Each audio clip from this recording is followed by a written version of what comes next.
Hello everyone, मेरे YouTube channel UPSC notes by Shikha में आपका स्वागत है। दोस्तों, आज हम बात करेंगे ब्रिटिश भारत में मजदूर आंदोलन के विषय में। 19वीं सदी के उत्तरार्ध में आधुनिक उद्योगों की स्थापना के साथ ही भारत में मजदूर संघ की गतिविधियां और उनके अस्तित्व की शुरुआत देखी गई। इस दिशा में सर्वप्रथम कदम था रेलवे का विकास, जो आधुनिक भारतीय कामगार वर्ग आंदोलन का अग्रदूत सिद्ध हुआ। औद्योगिक जीवन की कठिनाइयों को खत्म करने के लिए मजदूर संघवाद की प्रारंभिक अवस्था में श्रमिकों ने अपनी मांगें प्रस्तुत की थी। श्रमिक आंदोलन की प्रथम अभिव्यक्ति 1877 ईस्वी के नागपुर स्थित एम्प्रेस मिल के कामगारों ने वेतन दरों के विरोध में हड़ताल की थी। भारतीय श्रमिकों की दशा का अध्ययन करने, उसमें सुधारात्मक कार्य करने, उसकी दिशा को सुधारने के उद्देश्य से 1875 से 1890 ईस्वी तक कई कार्य किए गए, जिनमें दो प्रमुख हैं। पहला, कारखाना श्रमिकों की स्थिति की जांच के लिए प्रथम जांच समिति की नियुक्ति और दूसरा, भारतीय श्रम आयोग की नियुक्ति। बम्बई विधानसभा में श्रमिकों की कार्य अवधि के विषय में 1878 ईस्वी में सोराबजी शपूर जी बंगाली ने एक विधेयक प्रस्तुत करने का प्रयास किया, किंतु वे असफल रहे। श्रमिक नेता शशिपाद बनर्जी ने 1870 ईस्वी में श्रमिकों में जागरूकता लाने के लिए मजदूरों का एक क्लब स्थापित किया और भारत श्रमजीवी नामक पत्रिका का संपादन किया। 1890 ईस्वी में एनएम लोखंडे ने बॉम्बे मिल्स हैंड एसोसिएशन की स्थापना की, जिसे भारत में गठित प्रथम श्रमिक संघ कहा जाता है। 1897 ईस्वी में स्थायी सदस्यता तथा स्पष्ट नियमों के साथ पहली बार एक मजदूर संगठन amalgamated society of railway servants of India and Burma का गठन हुआ। मजदूर वर्ग की प्रथम संगठित हड़ताल ब्रिटिश स्वामित्व वाली रेलवे में हुई, जब 1899 ईस्वी में ग्रेट इंडियन पेनिनसुलर में कार्यरत श्रमिकों ने कम मजदूरी और अधिक कार्य अवधि के कारण हड़ताल कर दी।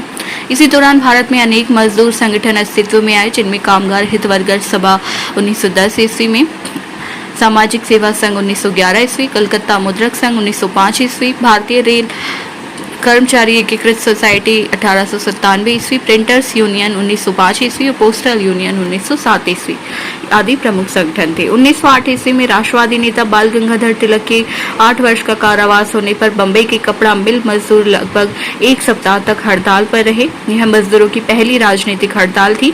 श्रमिकों के आंदोलन की शुरुआती दिनों में श्रमिकों की जिस समस्या ने लोगों का ध्यान खींचा, वह था करारबद्ध श्रम की व्यवस्था।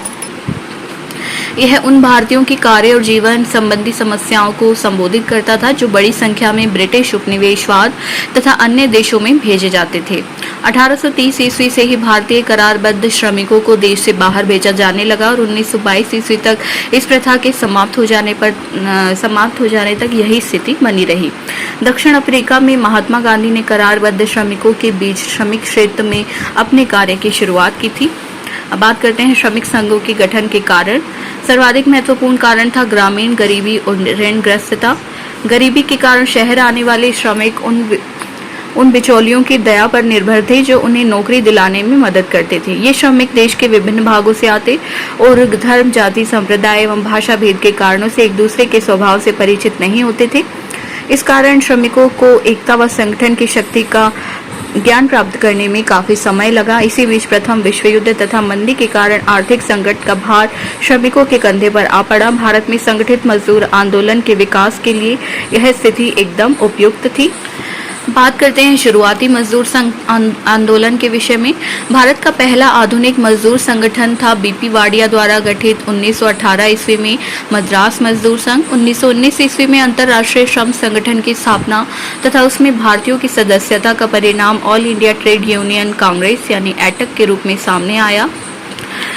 एटक का पहला अधिवेशन 1920 ईस्वी में बम्बई में हुआ, जिसकी अध्यक्षता लाला लाजपत राय ने की, जो कि तत्कालीन कांग्रेस के अध्यक्ष थे। 1922 के कांग्रेस के गया अधिवेशन में श्रमिकों को संगठित करने के लिए कांग्रेस ने सहयोग करने का निर्णय लिया। कालांतर में लाला लाजपत राय, सीआर दास, जी सेन गुप्त, C.F. एंड्रूज, सुभाष चंद्र बोस तथा जवाहरलाल नेहरू जैसे नेताओं ने एटक की अध्यक्षता की। 1926 में भारतीय मजदूर संघ अधिनियम पारित हुआ, जिससे मजदूर संघ को कानूनी दर्जा प्रदान किया गया। श्रमिक संघों में वामपंथी विचारधारा के प्रचार प्रसार के कारण 1929 ईस्वी में एटक का विभाजन हो गया तथा वीपी गिरी की अध्यक्षता में भारतीय ट्रेड यूनियन फेडरेशन की नामक नया संगठन बना। 1931 ईस्वी में एटक से अलग हुए साम्यवादी नेता देश पांडे ने लाल ट्रेड यूनियन का गठन किया। 1934 में कांग्रेस के भीतर गठित समाजवादी कांग्रेस दल के प्रयासों से विभाजित एटक में एक बार फिर से एकता कायम हो गई। कांग्रेस में ही वामपंथी विचारधारा वाले नेता जैसे श्रीपाद अमृत डांगे, मुजफ्फर अहमद, पूरण चंद्र जोशी, सोहन सिंह जोशी ने कामगार किसान पार्टी की स्थापना की। केंद्रीय मजदूर संघ के संगठनों को एक करके 1933 ईस्वी में राष्ट्रीय मजदूर संघ परिसंघ की स्थापना हुई, जिसे नेशनल ट्रेड यूनियन फेडरेशन कहा जाता है।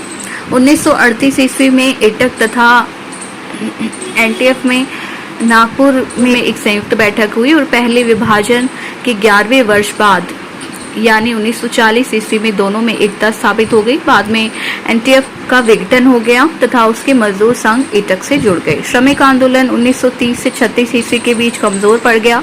इसके परिणाम स्वरूप 1932 से 34 ईस्वी में शुरू हुए द्वितीय सविनय अवज्ञा आंदोलन में मजदूरों की भागीदारी कम रही। 1935 ईस्वी में लोकप्रिय मंत्रिमंडलों के सत्ता में आने से मजदूर संघ की संख्या में अत्यधिक वृद्धि हुई। कांग्रेस मंत्रिमंडल श्रमिकों की मांगों के प्रति सहानुभूति रखते थे। उसके कार्यकाल में कांग्रेस मंत्रिमंडलों द्वारा 1938 ईस्वी के बंबई औद्योगिक विवाद अधिनियम तथा 1939 ईस्वी के दुकान और संस्थान अधिनियम जैसे विभिन्न श्रम अधिनियम पारित किए गए।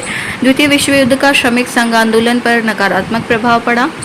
युद्ध के परिणाम स्वरूप पहले तो मूल्यों में वृद्धि हुई और जरूरी वस्तुओं का अभाव हो गया। दूसरे, युद्ध की मांग को पूरा करने के लिए औद्योगिक क्रियाकलापों में अत्यधिक वृद्धि हुई। कांग्रेस मंत्रिमंडल भी त्यागपत्र दे चुका था।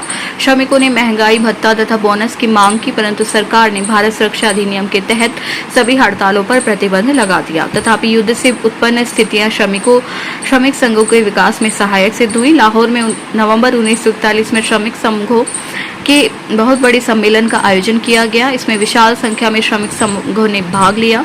इसी सम्मेलन में भारतीय श्रमिक परिसंघ नाम से नए केंद्रीय मजदूर संघ के गठन का निर्णय लिया गया। लेकिन द्वितीय विश्व युद्ध के प्रारंभ से ही भारत की स्वतंत्रता प्राप्ति तक श्रमिक संघों की गतिविधियां बहुत धीमी रही। इसके अलावा कांग्रेस के श्रमिक संघों के अधिकतर नेता 1942 ईस्वी के भारत छोड़ो आंदोलन में गिरफ्तार किए गए हैं। अब बात करते हैं हिंदू मजदूर सभा के विषय में। हावड़ा में दिसंबर 1948 में हिंद मजदूर सभा की स्थापना अशोक मेहता, भगवान सिंह, टी.एस. रामानुजम, जी मेहता, वी.एस. माथुर जैसे समाजवादियों द्वारा की गई। इसे एटक और Indian national trade union Congress के बीच संतुलन स्थापित करने हेतु एक तीसरे बल या शक्ति के रूप में स्थापित किया गया था। इंटक पर सरकार का नियंत्रण होने के कारण यह कार्य नहीं कर पा रहा था, तो वहीं एटक साम्यवादी पार्टी के अधीन होने के कारण असफल हो रही थी। इस तरह हिंद मजदूर सभा भारत में एक राष्ट्रीय व्यापार संघ केंद्र के रूप में उभरकर सामने आई। देश में 1918 ईस्वी में प्रथम श्रमिक संघ के गठन के साथ श्रमिक आंदोलनों की विकास यात्रा आरंभ हुई और जब भारत आजाद हुआ तो इन संघों की संख्या 1925 तक पहुंच गई थी। किंतु फिर भी स्वतंत्रता प्राप्ति से पहले भारतीय श्रमिक संघ आंदोलन में अधिकांश औद्योगिक श्रमिकों की निरक्षरता, बाह्य नेतृत्व पर उनकी निर्भरता तथा राजनीतिक चेतना का अभाव आदि प्रमुख कारण थे, जिनसे यह आंदोलन कई धाराओं में विभक्त हो गया तथा इसे आपसी फूट का शिकार होना पड़ा। अगर आपको हमारी वीडियो पसंद आए तो हमारे चैनल को सब्सक्राइब करें और बेल आइकन का बटन दबाएं।